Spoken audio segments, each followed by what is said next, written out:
teman-teman, perkenalkan saya Sisi Amelia Damayanti, NIM 025. Izinkan saya untuk mereview mata kuliah keterampilan berbahasa yang diampu oleh Pak Dr. Dindin Ridwanuddin MPD.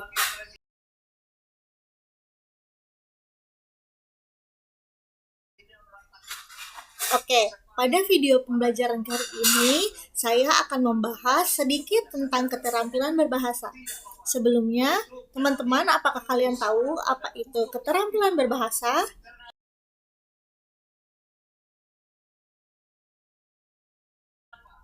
Oke, biar saya kasih tahu ya. Keterampilan berbahasa umumnya terdiri dari 4 aspek. Yang pertama, keterampilan mendengar atau menyimak, keterampilan berbicara, keterampilan membaca, dan yang terakhir, keterampilan menulis. Mendengarkan dan membaca merupakan keterampilan berbahasa yang bersifat reseptif, sedangkan berbicara dan menulis bersifat produktif. Setiap keterampilan memiliki hubungan yang erat.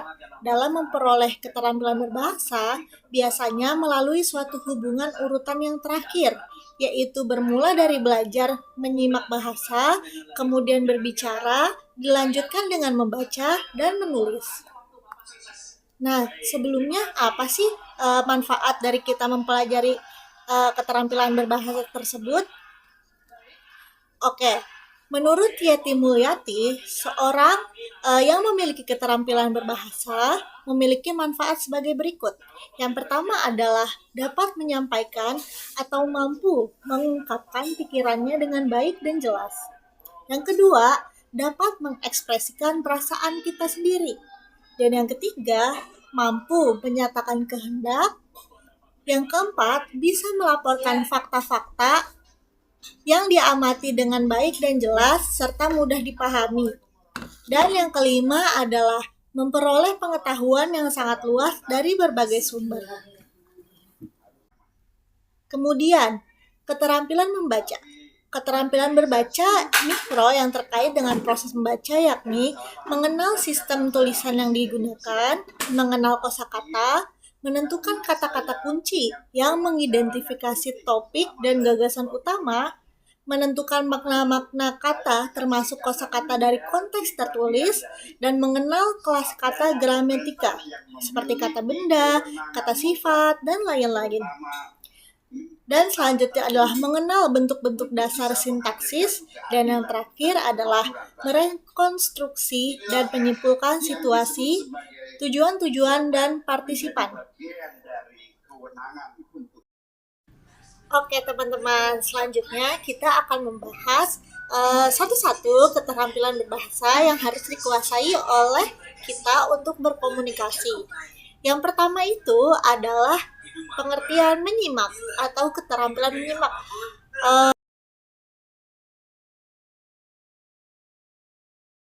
Teman-teman ada yang tahu nggak sih apa itu keterampilan menyimak atau apa arti dari menyimak itu sendiri?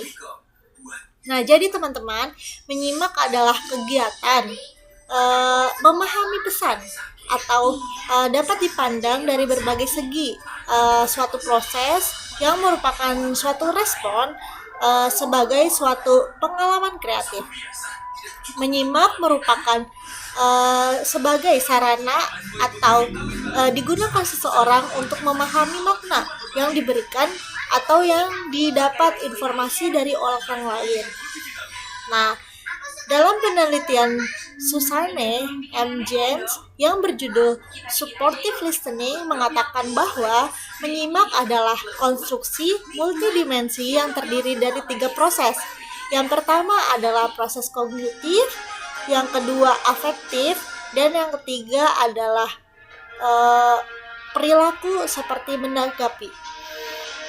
Selanjutnya teman-teman, dalam kegiatan menyimak sendiri terbagi menjadi beberapa tahap. Tahap yang pertama adalah tahap mendengar, yang kedua adalah tahap memahami, yang ketiga adalah tahap menginterpretasi atau tahap menyaring kembali informasi. Dan yang keempat adalah tahap mengevaluasi. Jadi kita mendapatkan informasi dari seseorang dan kita evaluasi sendiri makna atau pesan yang tersampaikan dari informasi tersebut. Dan yang terakhir adalah tahap menanggapi. Nah, tahap menanggapi ini penyimak seharusnya menyambut dan menyerap serta menerima gagasan informasi yang diberikan oleh seseorang. Selanjutnya adalah ragam-ragam menyimak. Menyimak itu terbagi menjadi dua, teman-teman. Menyimak ekstensif dan menyimak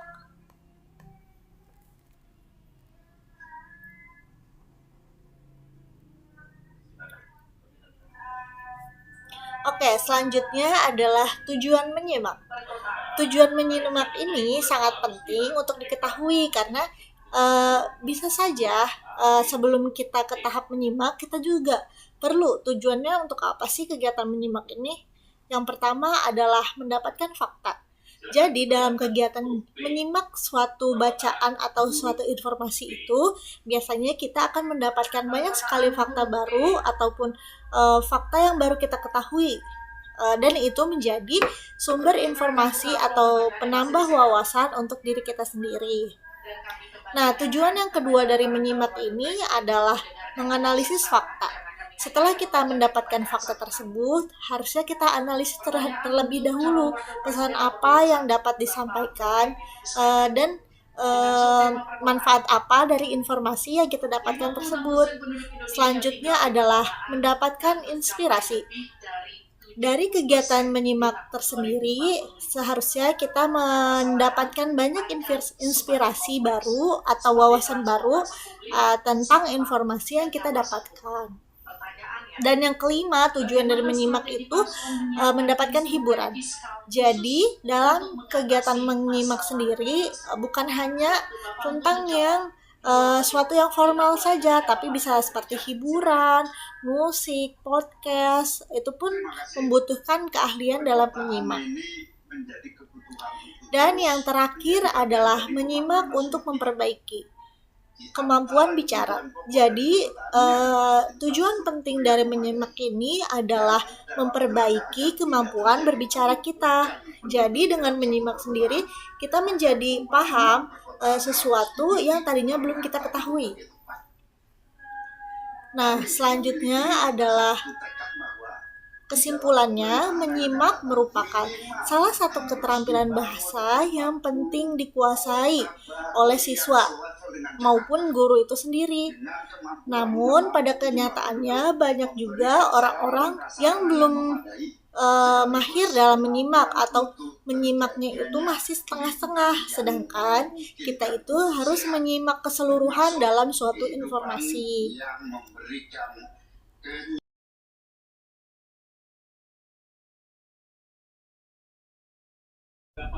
Oke, selanjutnya teman-teman, kita akan membahas keterampilan membaca.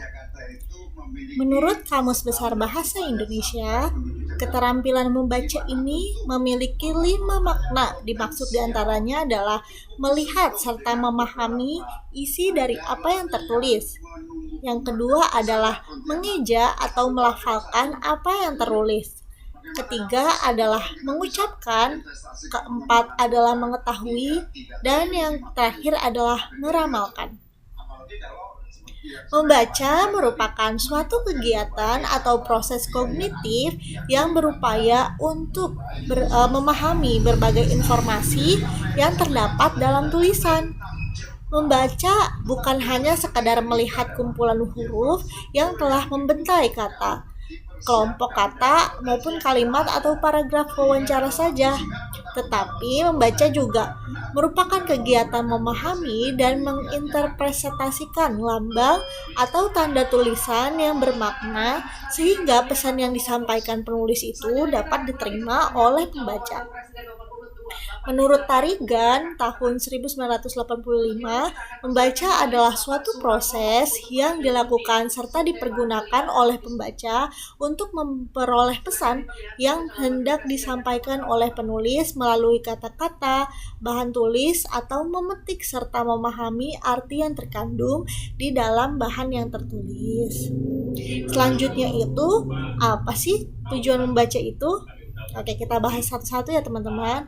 Jadi, menurut Tarigan juga mengemukakan beberapa tujuan membaca, antara lain adalah yang pertama, membaca untuk memperoleh perincian-perincian atau fakta-fakta, atau bisa disebut reading for detail or facts. Yang kedua adalah membaca untuk memperoleh ide-ide utama atau reading for main ideas. Dan yang ketiga adalah membaca untuk mengetahui ukuran atau susunan organisasi cerita, reading for sequester organization. Nah, membaca sebagai suatu keterampilan mencakup 3 komponen, yaitu pertama, pengenalan terhadap aksara serta tanda baca. Yang kedua adalah korelasi aksara terhadap tanda-tanda baca dengan unsur linguistik. Dan yang ketiga adalah hubungan lebih lanjut dari A dan B dengan makna atau meaning. Nah, selanjutnya adalah mengembangkan keterampilan berbaca. Dalam keterampilan membaca juga harus ada faktor-faktor yang perlu dikembangkan. Contohnya seperti pembahasan berikut. Membaca sebagai suatu keterampilan. Jadi, membaca sendiri itu bisa menjadi keterampilan lebih untuk manusia dalam berinteraksi sesama manusia lainnya. Dan selanjutnya adalah keterampilan membaca karya ilmiah terikat. Nah, dalam keterampilan ini perlu dikembangkan karena dalam membaca karya ilmiah ini tentunya kita membaca teori-teori atau pandangan orang lain tentang bahan yang sedang dibahas atau materi yang sedang dibahas. Dan selanjutnya adalah keterampilan membaca karya ilmiah populer. Nah, dalam karya ilmiah ini cenderung ditujukan kepada masyarakat umum atau bahasanya lebih luas dan bisa diterima oleh semua kalangan. Kita juga harus mengintervensi tempat tinggalnya juga. Kita tidak bisa hanya memberikan gizi tambahan. Nah, selanjutnya adalah membaca itu bisa diartikan sebagai kemampuan yang bersifat instinktif atau naluri yang dibawa sejak lahir. Jadi, semakin kita banyak dan sering membaca, maka semakin kaya pula ia akan pengetahuan dan pengalamannya. Dengan demikian, kebiasaan membaca itu perlu dikembangkan, khususnya bagi peserta didik, maka sejalan dengan itu berkembang pula pengetahuan seseorang.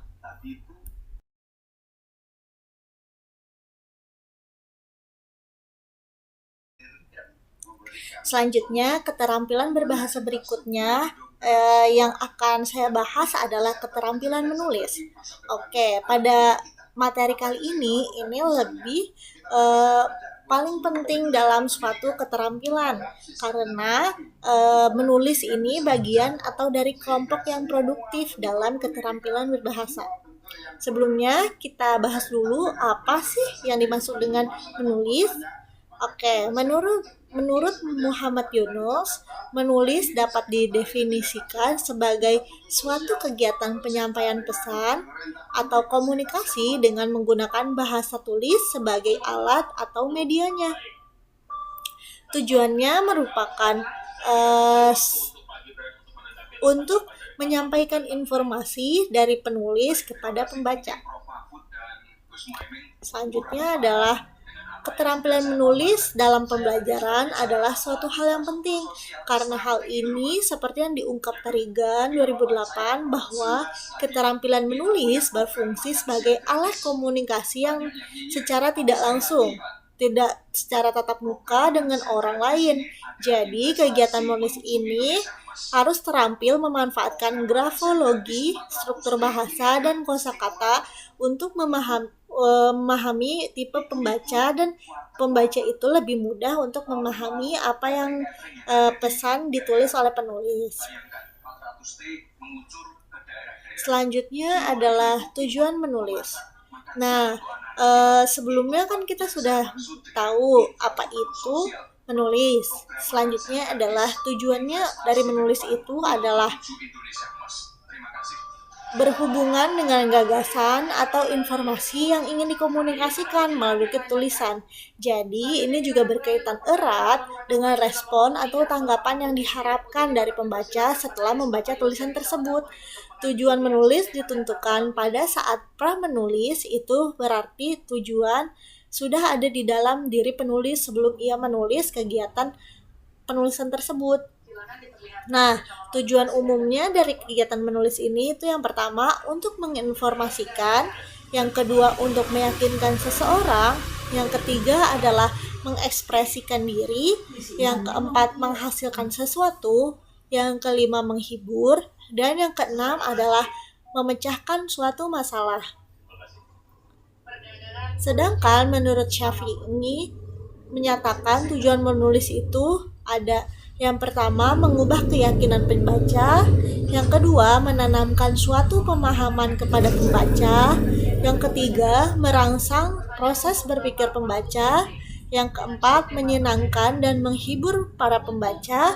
Yang kelima, memberitahu pembaca. Dan yang keenam adalah memotivasi pembaca.